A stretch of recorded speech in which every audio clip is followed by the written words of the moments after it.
Hello મિત્રો, જો તમારે પણ આવા કર્લ હેર કરવામાં તકલીફ પડે છે તો વિડીયોને છેલ્લે સુધી જોજો। હું બધું એક એક વસ્તુ સમજાવીશ। સૌથી પહેલા એક એક લટ જુદી પાડીને એમાં લોશન લગાડો। લોશન લગાવીને પિનમાં એને સારી રીતે ફિટ કરો। જો તમે હું જેમ કરી રહ્યો છું તેમ જ કરવાનું છે। ક્લાયન્ટની રિક્વાયરમેન્ટ મુજબ સ્કલ કરવા, જેને નાના કરવા હોય તો એ રીતે લટ લેવાની, મોટા કરવા હોય તો એ રીતે લટ લેવાની।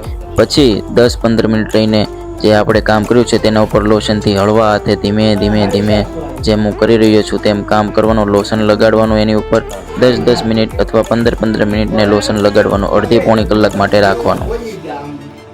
જો ક્લાયન્ટને મીડિયમ સ્કલ જોતા હોય તો મોટી પિન વાપરવાની, અને શોર્ટમાં સ્કલ જોતા હોય એકદમ કર્લી હેર કરવા હોય તો નાની પિન વાપરવાની।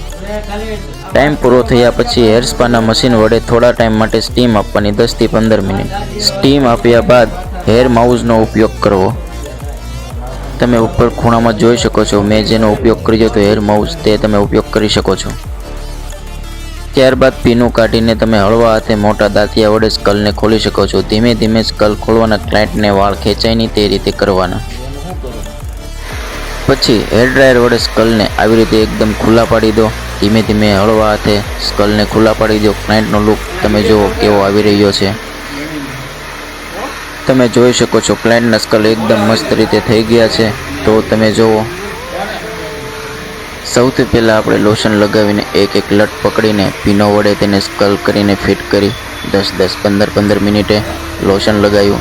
એનો ટાઈમ પૂરો થયા પછી અમુક ટકા પાણીમાં આપણે ન્યુટ્રીલાઇઝરનો પાવડર નાખીને પાણીમાં ઓગાળીને ન્યુટ્રીલાઇઝર નાખવાનું। ન્યુટ્રીલાઇઝરનો ઉપયોગ કરવા પછી 10-15 મિનિટ માટે સ્ટીમ આપવાની।